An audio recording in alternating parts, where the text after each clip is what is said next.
masih dengan sahabat Mentari, ya bersama dengan Bert, ya seorang guru yang humble, yang sangat luar biasa dari Belanda. Ya, pada saat ini kita akan belajar mengenai AI, Artificial Intelligence. Bagaimana nanti seorang Bert akan membicarakan apa sih, seperti apa fungsinya untuk anak-anak dan mungkin bisa remaja, orang dewasa dan sebagainya. Ya, terima kasih. Ya, kita bersama-sama lagi dengan Mentari. Senang hati. Oke. Ya, sampai sejauh ini ya anak sekarang sudah banyak mengenal tentang AI, ya, Artificial Intelligence. Nah, bagaimana mereka bisa bisa melihat sesuatu dengan cepat, dengan gampang. Nah, mungkin ya Bert punya gambaran untuk anak-anak ini bagaimana? Apa mereka harus menggunakan itu untuk zaman now, zaman sekarang, atau bagaimana? Ya. Pertanyaan tidak mulai dengan anak-anak, tetapi dengan AI. Karena AI sekarang sudah termasuk di internet. Karena AI bukan baru. Ini sekarang sudah berfungsi dalam TikTok, sudah berfungsi dalam Reels, sudah berfungsi di Instagram, dan sebagainya. Maka AI sudah muncul dan mengatur banyak yang dilihat oleh orang dewasa dan anak-anak. Dan itu sebabnya pertanyaan ini tidak akan mulai dengan anak-anak. Mereka akan tanya mungkin apa itu AI, tetapi mereka belum mengerti atau menginsaf bahwa mereka sudah memakai AI, atau terbalik AI memakai mereka. Dan ini yang menurut saya sangat penting, bahwa kita harus sadar bahwa AI tidak selalu muncul, tetapi dalam banyak program-program sudah termasuk. Dan memang ada juga alamat web yang kita bisa memakai untuk mengajukan pertanyaan, chatbox namanya. Ada juga di karangan yang saya tulis. Dan kita bisa coba hal-hal seperti itu, tetapi mulai dengan kesadaran bahwa AI sudah ada di dalam kehidupan kita dan juga anak-anak yang kita dapat. Nah, bagaimana dengan pendidikan anak-anak dengan munculnya AI? Apakah mungkin boleh dikatakan dengan teknologi AI sangat bermanfaat bagi anak-anak, atau bagaimana?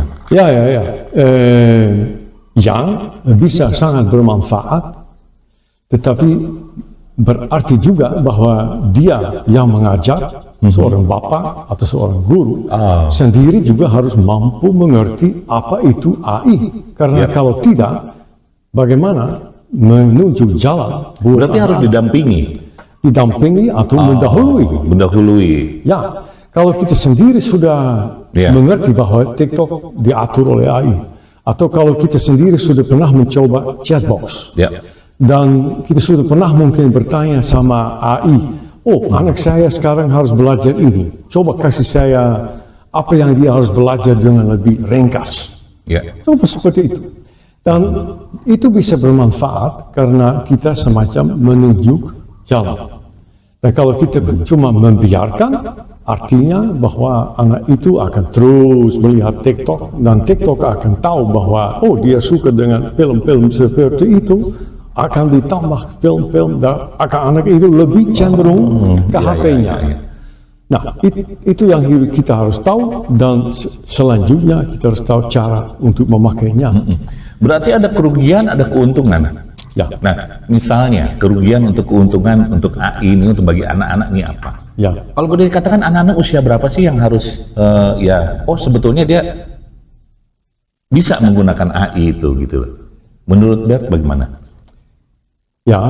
Menggunakan berarti menggunakan chatbox atau lebih dari itu, maka kalau begitu mereka harus mampu membaca, mengerti, tapi juga menginsaf bahwa AI membuat sesuatu yang tidak ada emosi, yang tidak ada empati, yang tidak ada baik atau kurang baik, cuma membawa apa yang di internet. Maka mereka sendiri harus mampu kritis. Nah, kritis ini belum terkait dengan anak-anak sekolah dasar.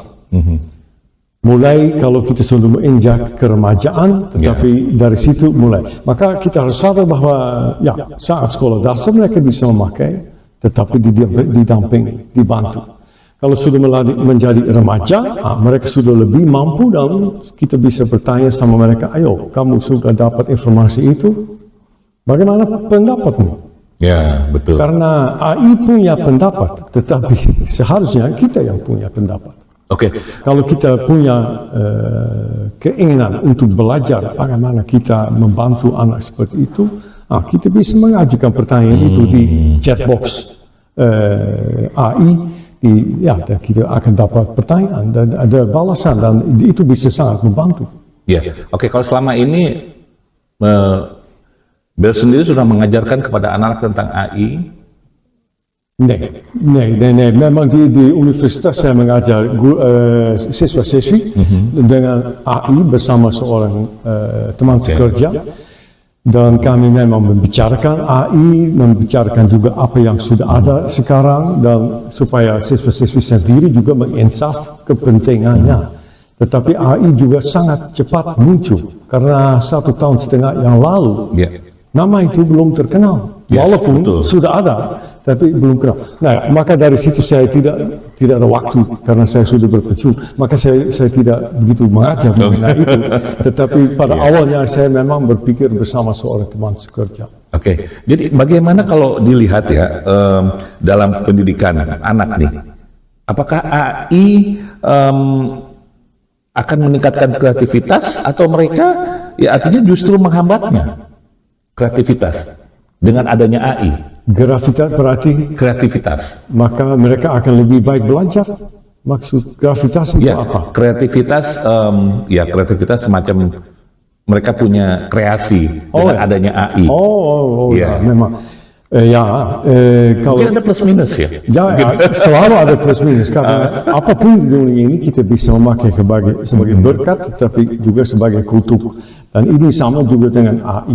Tetapi AI bisa membuat foto-foto, bisa membuat gambar dan sebagainya. Tetapi itu bukan oleh karena kreatif, tetapi oleh karena tahu banyak sekali di segala internet dan mengutip dari situ dan membuat sesuatu. Tapi itu lain daripada kreatif. Apalagi kalau kita sendiri tidak lagi kreatif, berarti kita juga tidak akan mampu untuk kreatif atau memikirkan mengenai soal-soal yang belum ada balasan, belum ada jawaban. Padahal yang masa mendatang akan ada hal-hal yang sekarang kita belum tahu atau belum ada jawaban, maka anak-anak harus kreatif untuk menghadapi apa yang akan terjadi dalam masa mendatang. Maka AI bisa membantu, tapi jangan sebagai kreatif, karena ini yang AI buat itu bukan kreatif. Teknologi? Ya itu teknologi, maka mengutip, membuat sesuatu, pasti bagus. Tetapi kita boleh dikatakan instan ya? Ya, semacamnya, ya. Tapi yang masalahnya bahwa anak itu atau kita sendiri tidak lagi tidak usah lagi kreatif, maka ya kita juga tidak akan belajar kreatif. Oke, jadi bagaimana seorang pendidik ya seperti Bert ya, orang tua ya supaya dapat memastikan bahwa penggunaan teknologi AI ini secara positif dan bertanggung jawab. Bagaimana? Berarti kan seorang pendidik ya, seorang pendidik. Ini harusnya seperti ini. Pertama-tama kita sendiri harus berpengalaman. Saya punya chatbox di HP saya. Karena saya mau belajar tahu bagaimana caranya. Ini mulai kita harus berpengalaman. Yang kedua, kita harus juga punya semacam batas dan peraturan. Maka kalau anak-anak terus main HP, main TikTok atau apapun, ya mereka akan semacam mundur dalam kreativitas, mundur dalam sosialisasi, mundur dalam emosi, dan tidak akan tahan frustrasi karena mereka selalu dapat yang diinginkan. Maka kedua hal itu, tahu sendiri dan tahu juga membatasi diri juga, karena cenderung main HP. Maka kita harus mulai dengan hal kedua ini, dan sudah itu memberi kesempatan yang terarah kepada anak-anak untuk mencoba sesuatu. Baik, jadi kalau peran pendidik ya dalam menghadapi perkembangan teknologi nih, ya AI dalam perkembangan anak bagaimana? Kira-kira? Ya, ini saya rasa masih ada jalan yang belum begitu diinjak, karena kalau sekarang kita mengikuti anak-anak di sekolah dengan menulis segala tes-tes dan hasil-hasil dan sebagainya. Tapi kalau di kemudian hari AI akan lebih diintegrir sama bahan pelajaran dengan tes dan sebagainya, itu dikumpulkan mungkin dengan catatan dari guru mengenai keadaan anak itu, dan dari situ bisa menimbul semacam usulan untuk anak ini harus belajar apa, dan AI pun bisa langsung menyimpan bahan pelajaran itu dalam komputer anak itu, dan dia bisa terus belajar.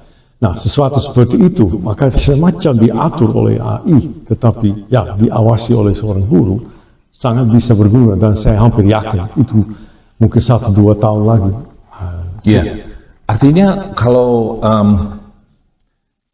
anak-anak pendidik, ya, mereka sudah mengetahui tentang AI, ya, artinya mereka sudah pintar. Padahal guru pengajar ada banyak. Mereka lebih pintar dari guru, lebih pintar dari orang tua, mungkin mereka tidak mau lagi. Nah, apakah risikonya? Ya, tetapi ini sama dengan apa yang terjadi pada waktu komputer masuk pendidikan. Pada waktu itu pun ada orang guru yang umurnya seperti saya, anak yang tahu lebih daripada gurunya. Maka kita harus juga berani untuk belajar sama anak-anak. Karena tidak lagi kami sebagai orang tua mempunyai segala pengetahuan. Kadang-kadang anak-anak mengetahui lebih. Maka kita harus berani untuk belajar sama anak-anak atau siswa-siswi. Dan hal yang kedua, kalau kita mendampingi mereka, kita juga akan lihat bahwa pengetahuan mereka dipecah-pecahkan. Mereka tahu sedikit mengenai itu, tapi banyak yang tidak. Lalu sana lagi sedikit, banyak tidak. Maka tidak ada overview, tidak ada kelebihannya untuk kalau anak yang berumur 6 atau kurang dari 6, mereka bisa main TikTok. Tapi ini tidak berarti bahwa mereka menguasai AI. Tidak, AI menguasai mereka. Tapi kalau guru seorang pendidik tidak takut dengan adanya AI? Seharusnya tidak. Itu apa? Anak-anak lebih pintar. Ini. Tapi itu bukan lebih pintar. Tidak, anak-anak tidak akan lebih pintar. Mereka tahu dengan beberapa hal lebih daripada seorang guru. Tapi seorang guru dia bisa melatih diri. Dia bisa juga duduk bersama anak-anak. Ayo kita hari ini akan coba mempelajari AI. Apa yang kamu tahu mengenai itu? Mengumpulkan data, membuat semacam itu. Ini kegiatan yang baik sekali karena. Tapi kalau misalnya dengan supaya lebih etis nih ya untuk mengajarkan kepada anak-anak, cenderung ya, karena itu kan bisa dilihat oleh siapapun ya, untuk anak-anak nih ya, bagaimana supaya lebih etis, supaya anak-anak ini lebih supaya tidak mengacaukan pikiran dari anak itu. Dari mana ketakutan akan mengacaukan? Mungkin yang tadi dibilang dengan adanya dia membaca, dia membuka teknologi, ya artinya dia membuka hal-hal yang tidak baik misalnya, yang memang kita tidak tahu. Orang tua ataupun peran seorang guru ataupun siapapun pendidik tidak selamanya untuk mendampingi. Nah, bagaimana untuk cara itu? Apakah mereka menggunakan hanya 1 jam? Dia menggunakan hanya 2 jam. Ya, pertama-tama jangan takut dengan itu, karena selalu akan ada hal-hal yang baru, dan maka belajar sama anak-anak itu menurut saya yang sangat penting. Dan memang anak-anak bisa membuka hal-hal yang kurang patut, yang kita tidak ingini untuk dilihat anak-anak, violence atau seksual, hal seperti itu.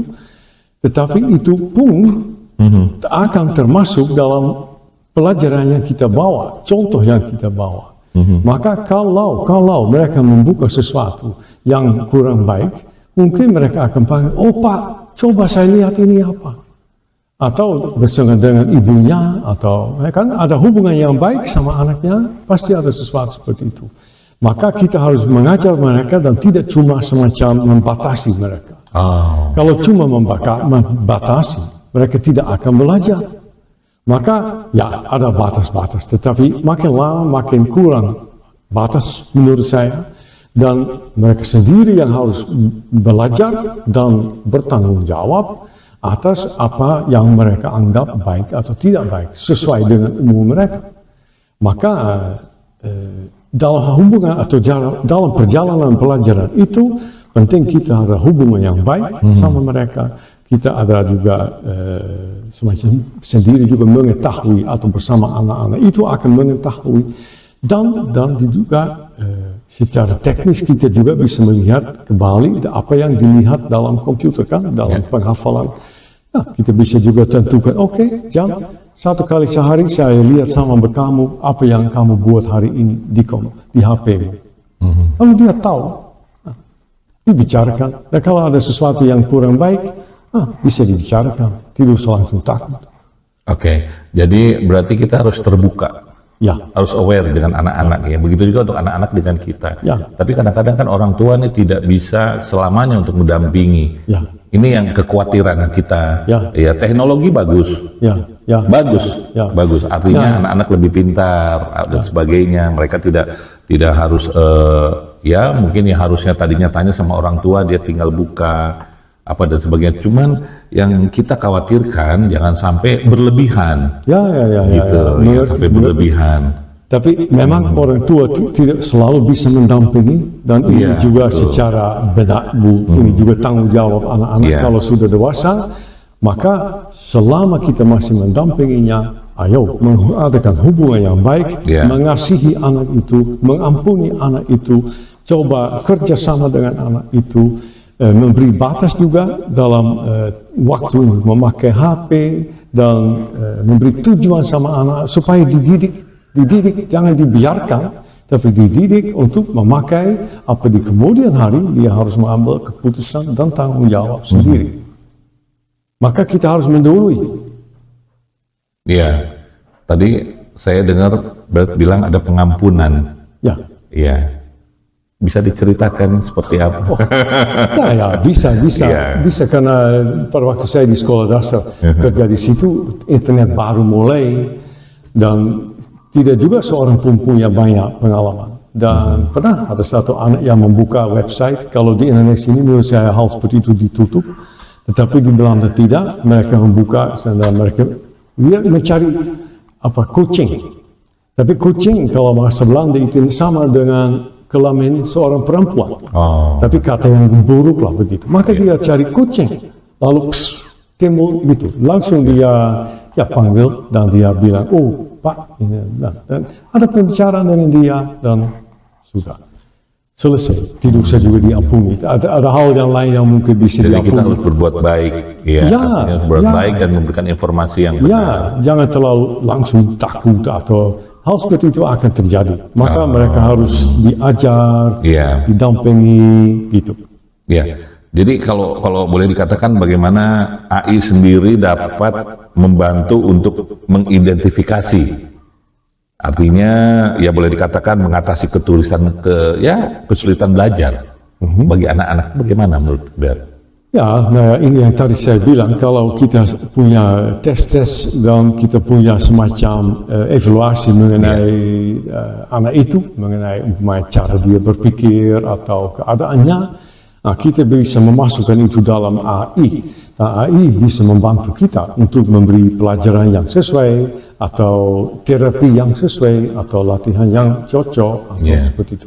Maka bisa sangat membantu. Sekarang masih sangat umum, tetapi saya rasa ini pasti akan digabungkan dengan sekolah, dengan buku-buku pelajaran dan seperti itu. Ya, boleh dikatakan seperti itu ya. Jadi boleh dikatakan bagaimana nih untuk seorang pendidik ya, anak-anak dapat disesuaikan dengan perkembangan teknologi AI ya, yang sekian setiap hari, mungkin setiap minggu, setiap bulan, setiap tahun bisa berubah. Kita artinya, bagaimana pendidikan anak-anak ini dapat disesuaikan? Kadang-kadang kan berubah nih, yang harusnya seperti ini kok berubah seperti akhirnya untuk anak-anak sendiri loh, kok jadi seperti itu? Ya. Itu bagaimana itu menurut? Ya, ini karena apa yang terjadi di dunia ini kita semua tidak tahu, karena itu kita sekarang mengajar anak-anak untuk menjadi sesuatu yang sekarang mungkin belum ada. Karena AI pasti perlu juga orang yang mengaturnya dan bisa membuat AI yang baru lagi dan tapi 2 tahun yang lalu kita belum tahu bahwa akan ada AI, padahal sekarang sudah ada orang yang mengerjakan AI. Maka terus menerus akan ada kerja yang sekarang belum diduga akan timbul. Nah, maka dari situ kita tidak cuma mengajar mereka untuk menjadi seorang guru atau tidak, kita harus mengajar mereka untuk melihat keadaan dan ingin tahu yang baru, untuk mencari yang baru, untuk kreativitas, untuk kritis, untuk mensosialisasikan sama orang, bisa kerja sama, supaya kalau takut mereka bisa hadapi itu dengan tidak langsung terlalu takut. Maka hal seperti ini yang termasuk sifat seseorang, keadaan seseorang ini sangat penting, karena pengetahuan selalu bisa dipelajari. Tapi hal seperti ini justru dalam masa SD dan remaja, itu yang semacam menjadi pokok pendidikan di situ. Iya, saya pernah itu membuka situs beberapa penyakit, artinya dalam organ tubuh ini bukan pendidikan, artinya ada hubungannya. Dia lebih cenderung lebih pintar daripada seorang dokter. Ya, benar. Luar biasa sekali gitu. Dokter tidak bisa menjawab, tapi AI bisa menjawab. Gitu. Nah, saya takutnya, artinya kita, mungkin seorang pendidik, untuk seorang anak, dia membuka hal-hal yang memang orang tuanya tidak tahu, dia lebih tahu daripada orang tuanya. Apakah itu cukup berbahaya menurut Bert? Bagaimana bagi seorang pendidik lah baru akan bahaya kalau kita merasa dirangsang. Kalau kita merasa dirangsang atau Tidak, itu tidak bahaya. Pasti anak-anak akan tahu lebih banyak daripada kita. Karena pengetahuan selalu akan berubah. Dan akan ada satu saat di mana saya tidak lagi ikuti semua yang terjadi di dunia ini. Tapi anak ini terus akan berjalan di dunia. Maka pengetahuan akan berubah. Tapi jangan kita takut akan hal itu. Untuk apa takut? Tidak. Yang penting ada orang yang mampu mandiri, yang punya self-esteem, yang mampu untuk mengambil keputusan, yang kreatif, kritis, itu. Gitu ya, jadi sangat luar biasa ya.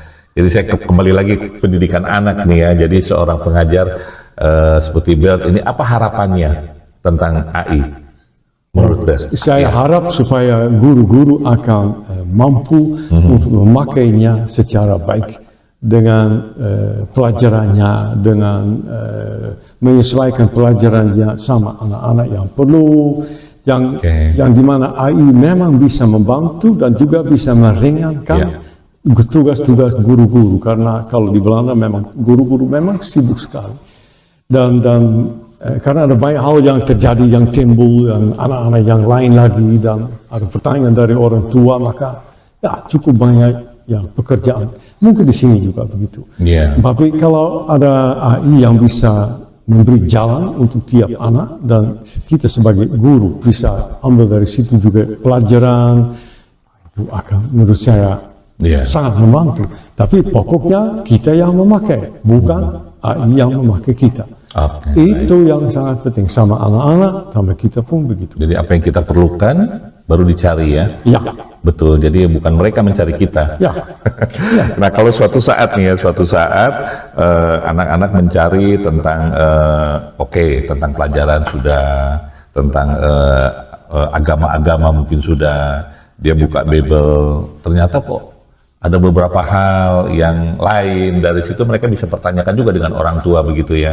Kalau ada hal-hal yang di luar kemampuan dari anak-anak, mungkin ada perbedaan, atau misalnya ada kok seperti ini, kok apa yang sudah disampaikan kok lain gitu loh. Mungkin itu perlu diskus dengan orang tua mungkin ya, atau dengan seorang pendidik. Baik, mungkin ada tips dari Bert untuk kita, untuk anak-anak?